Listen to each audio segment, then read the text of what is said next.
4 points తర్వాత అని చెప్పేస్తే రాసుకోండి.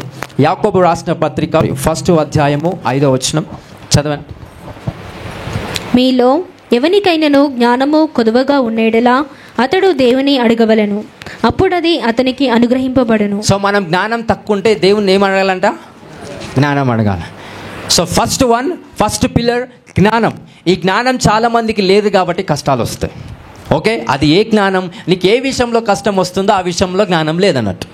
నేను మళ్ళీ చెప్తున్నా, ఏ విషయంలో మీకు కష్టం వస్తుందో, ఆరోగ్య విషయంలో కావచ్చు, ఆర్థిక విషయంలో కావచ్చు, పంచాయతీ విషయంలో కావచ్చు, డీల్ చేసే విధానం కావచ్చు, ఏ విషయంలో మీకు కష్టం వస్తుందో ఆ విషయంలో ఏం లేనట్టు జ్ఞానం లేనట్టు. సో నువ్వు దేవుని దగ్గరికి వెళ్ళి ఏం అడగాల? తండ్రి, నీ జ్ఞానం నాకు దయచేయండి, ఇగో ఈ విషయాలలో నాకు ఇవ్వండి అని అడగాలి. సో దేవుడు సొలొమోనుకి జ్ఞానం ఇచ్చిండు, కానీ ఏ విషయంలో ఇచ్చిండు? రాజ్యము పరిపాలించడానికి జ్ఞానం ఇచ్చిండు. మరి మీకు ఏ విషయంలో జ్ఞానం అవసరమో ఆ విషయంలో కూడా దేవుణ్ణి అడగాల. తండ్రి జ్ఞానమి అని అనకుండా, ఈ విషయంలో నాకు జ్ఞానం కావాలి, నా కుటుంబంలో గొడవలు అవుతున్నాయి, అది నా వల్ల అవుతుందా, నా భార్య వల్ల అవుతుందా, పక్కన పెడితే నా కుటుంబాన్ని సరిగ్గా పరిపాలించే జ్ఞానాన్ని నాకు ఇవ్వండి యేసయ్య.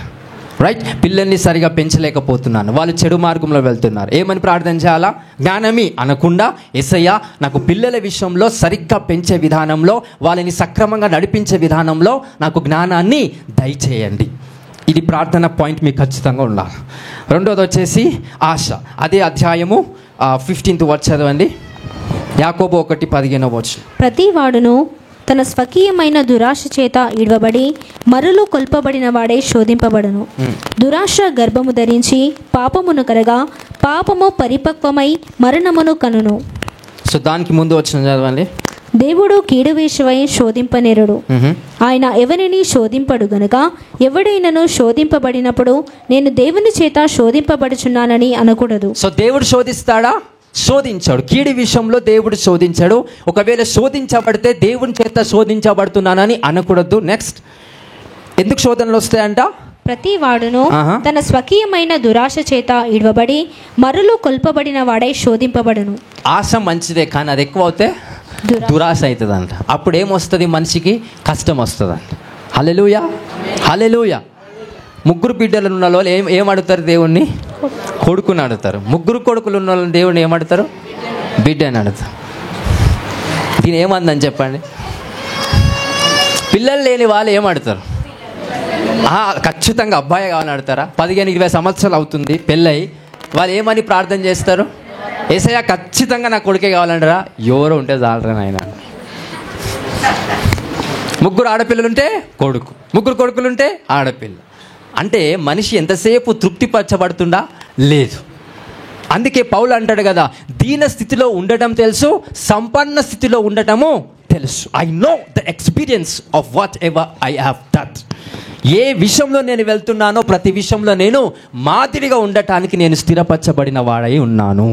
అంటే మనకి ఎంతసేపు ఆశల మీద ఆశలు రేగుతాయి దేవుని దగ్గరికి వస్తే తప్ప, కానీ మన ఆశ ఫస్ట్ ఆఫ్ ఆల్ స్థిరపరచబడిందా? మన ఆశ జ్ఞానము కలిగినదై, దేవుని యొక్క చిత్తము కలిగినదై నీకు ఆశ ఖచ్చితంగా ఉండాలి. అంతేకాని పనికి మాలిన ఆశలతో ఉంటే ఏం పెరుగుతాయంట? మనిషికి కష్టాలు పెరుగుతాయంట. ఏం పెరుగుతాయంట? కష్టాలు. ఇవి రెండో పాయింట్. మూడోది వచ్చేసి గలతీయులు రాసిన పత్రిక 6వ అధ్యాయం 6వ వచనం. ఫస్ట్, వాక్యోపదేశము పొందువాడు ఉపదేశించువానికి మంచి పదార్థములన్నిటిలో భాగమియవలను. మోసపోకుడి, దేవుడు వెక్కిరింపబడడు. మనుషుడు ఏమి విత్తునో ఆ పంటనే కోయును. మనుషుడు ఏది విత్తుతాడో ఆ పంటనే కోస్తాడు. హల్లెలూయా, హల్లెలూయా. మళ్ళీ బాగా వినండి, ఇది కొంచెం అందరు జాగ్రత్త వినండి. మనుషుడు ఏది విత్తితే అదే. మాడి పండు, మాడి చెట్టు, మాడి విత్తనం విత్తితే మాడికాయలనే కోస్తాం. రైట్. జామ విత్తనం విత్తితే జామకాయలనే కోస్తాం. జామ విత్తనం విత్తి యాపిల్ కాయలను కోస్తామా? అంటే ఏ విత్తనం విత్తుతావో అంటే దీని అర్థం ఏంటంటే, ఏది ఆత్మీయంగా కావచ్చు, శారీరకంగా కావచ్చు, మానసికంగా కావచ్చు. ఉదాహరణకి మీకు జ్ఞానం చెప్తా. హల్లెలూయా, హల్లెలూయా. ఈ జ్ఞానం అందరిందండి ప్లీజ్, దయచేసి. ఈ జ్ఞానం కరెక్ట్గా మీరు ఫాలో అయితే మీరు ప్రశాంతంగా ఉంటారు చాలా మటు. ఒక్కడు మిమ్మల్ని తిడుతున్నాడు అనుకోండి, మనం ఏం చేస్తాం? సాధారణముగా మళ్ళీ తిడుతాం, అవునా? రైట్.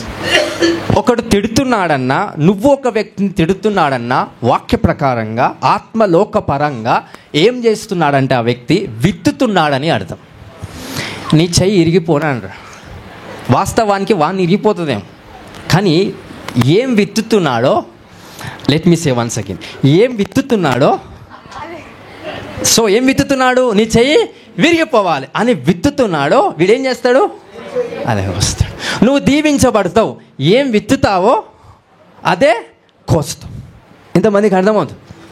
సో ఒకడు నేను తిడుతున్నాడు, దయచేసి నువ్వు మళ్ళీ వాడిని అంటే, ఒకడు నీలో ఒక చెడు మాటను విత్తుతున్నాడు, ఆ విత్తనం మొలికెత్తి నీలో పెరగదు, కానీ ఆ ఫలం వాడు రెలంస్తో నుంచి కోసుకుంటాడంట నేను తిట్టడం వల్ల. అంటే వాడు ఒక చెడు మాట నీలో విత్తుతే ఆ చెడు మాట ఎవడికి వస్తాడు, వాడే కోస్తాడు. నువ్వు మళ్ళీ తిరిగి చెడు మాటని విత్తుతే నువ్వు కూడా మళ్ళీ ఏం కోస్తావంట, చెడునే కోస్తావంట. అందుకే వాడు ఎన్ని శాపగ్రస్తాలు పెట్టినా, ఎన్ని శాపాలు పెట్టినా ఒకటే ఒక మాట, God bless you, that's it. ఎందుకంటే మనం ఏం విత్తాలో జ్ఞానం కలిగిన వారమే ఉండాలి. ఫస్ట్ వచనం బట్టి హల్లెలూయా. ఏది విత్తునో అడు అదే. మనం తిట్టినాం అనుకో, తిడుతున్నప్పుడల్లా అదే కోస్తామంట. ఏం తిడతాం నార్మల్గా, పనికి రాని మాటలని తిడతాం. ఇంకా భాష అతీత వర్ణం. కోపంలో ఎన్నో తిట్టానండి. కోపంలో నీ నోరు ముయ్యటం సామెతలలో జ్ఞానమైనది. కోపంలో డిసిషన్స్ తీసుకోకండి, కోపంలో నోరు ఎత్తకండి. అందుకే అంటాడు కోపపడుడి కానీ, అంటే కోపంలో ఒక్క మాట అన్నా కానీ వీడు అదే కోస్తాడు. భర్త భార్యను బాగా తిడతాడు, బయటికి పోయి అదే కోస్తాడు వాడు. గెట్టింగ్. ఇంట్లో భార్యను బాగా తిడతాడు, బయటికి పోయి ఏది భార్యను తిడతాడో అదే కోస్తాడు బయటికి వెళ్ళి. అంటే ఏది విత్తుతావో అదే నువ్వు కోస్తావంట. హల్లెలూయా. మంచిని విత్తితే ఖచ్చితంగా, అంటే ఒక వ్యక్తికి మంచి ఉండాలి అని అనుకున్నప్పుడు ఎవరుంటారు యాక్చువల్గా, ఆ వ్యక్తి నువ్వు ఉంటావు. నేను మళ్ళీ చెప్తున్నా, బాగా విన్నాను. ఈ వ్యక్తి మంచిగా ఉండాలని ఎప్పుడైతే నువ్వు ఆత్మీయంగా కోరుకుంటావో, వాస్తవానికి ఆ వ్యక్తి మంచిగా ఉంటాడా ఉండడా అనేది పక్కన పెట్టండి. ఎవరు మంచిగా ఉంటారంట, నువ్వు విత్తినందుకు నువ్వు మంచిగా ఉంటావని. శత్రువులను ప్రేమించుడి అని అన్నాడు యేసుప్రభు. ఎందుకు శత్రువులని ప్రేమించుడి? వాడు ఎటన పోని, నువ్వు వాడిని ప్రేమిస్తూ నువ్వు బాగుంటావు. వాడిలాగా నువ్వు కూడా తిట్టుకుంటున్నావు అనుకో, వాడు నువ్వు ఒకటే, ఇద్దరు నరకంలో ఉంటాడు. సో గుడ్డోనికి గుడ్డోడు దారి చూపించలేడు కనుక ఇద్దరు గుడ్డోళ్ళు ఎక్కడికి వెళ్తారు, నరకానికే వెళ్తారంట, అది పరలోకం అనుకోని. హల్లెలూయా. సో మూడోది వచ్చేసి ఏంటి, ఏది విత్తుతావో అదే కోస్తావు. ఫస్ట్ వన్ వచ్చేసేయండి జ్ఞానము. ఏ విషయంలో నీ కష్టాలు వస్తున్నాయో ఆ విషయంలో ఏముండాలా, జ్ఞానం. రెండోది వచ్చేసి ఆశ ఉండాలి, మంచిదే, కానీ ఆశ ఏమవ్వద్దు, దురాశగా అవ్వద్దు. మూడోది వచ్చేసేయండి ఏది విత్తుతావో అదే కోస్తుంది. నాలుగో వచ్చేసి చూద్దాం, మత్తయి సువార్త 6వ అధ్యాయం చివరి 2 వచనాలు చదవండి. మత్తయి 6వ అధ్యాయం చివరి 3 వచనాలు చదవండి. ఇవన్నీ మీకు కావాలనని మీ పరలోకపు తండ్రికి తెలియను, కాబట్టి మీరు ఆయన రాజ్యమును నీతిని మొదట వెతుకుడి, అప్పుడు అవన్నీ మీకు అనుగ్రహింపబడును.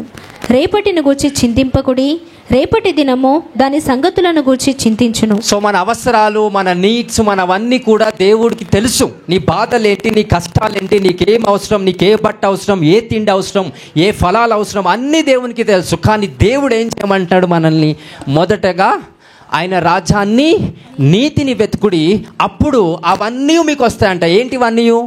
మీకు కావాల్సిన తిండి తిప్పలు, మీకు కావాల్సిన బట్ట, మీకు కావాల్సిన ఉద్యోగం, మీకు కావాల్సిన డబ్బు, కావాల్సినంతగానే దేవుడు ఇస్తాడు. ఎక్స్ట్రాడినరీ ఖచ్చితంగా దేవుడు ఇయ్యాడు. ఎక్స్ట్రాడినరీ పీపుల్కే ఎక్స్ట్రాడినరీగా గాడ్ బ్లెస్ చేస్తాడు. సో దయచేసి మన అందరం ఎక్స్ట్రాడినరీ పీపుల్ కాదు కనుక దేవుడు నీకు ఎంత ఇస్తాడంట, నీకు కావాల్సినంతగానే దేవుడు నీకు ఇస్తాడంట. హల్లెలూయా. అంటే ఫోర్త్ ఆప్షన్ ఏంటి, యేసుక్రీస్తు నామములో మొదటిగా ఏం వెతకాలా, దేవుని యొక్క రాజ్యాన్ని వెతకాలి. అంటే అర్థం ఏంటి? సో పొద్దున లేవగానే మొదటిగా ఆయన ఒక బైబిల్ని తెరిచి ఆయన వాక్యాన్ని చూడండి, చదవండి, ప్రార్థన చేయండి. స్త్రీల గుర్తుకొచ్చేది చీపురు కట్ట. అబ్బాయిల గుర్తుకొచ్చేది ఫోను.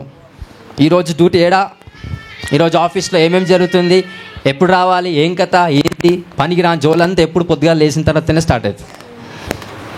సో మొదటిగా ఏం వెతకమంటున్నాడు దేవుడు? ఆయన రాజ్యాన్ని. లేవగానే ఒక 10 నిమిషాలు 15 నిమిషాలు ఆయన రాజ్యాన్ని వెతకండి, ప్రార్థన చేయండి, వాక్యంలో ముందుకెళ్ళండి, వాక్యాన్ని ధ్యానిస్తూ ఉండండి. ఇలా ఎప్పుడైతే ఈ 4 పాయింట్స్ ఒక వ్యక్తి చేయగలుగుతాడో, మీ లైఫ్లో కష్టంగా అనిపించదు. ఆ కష్టాలు లేకుండా దేవుని మహిమతో సూపర్ న్యాచురల్గా మీరు జీవించగలుగుతారండి. హల్లెలూయా, హల్లెలూయా.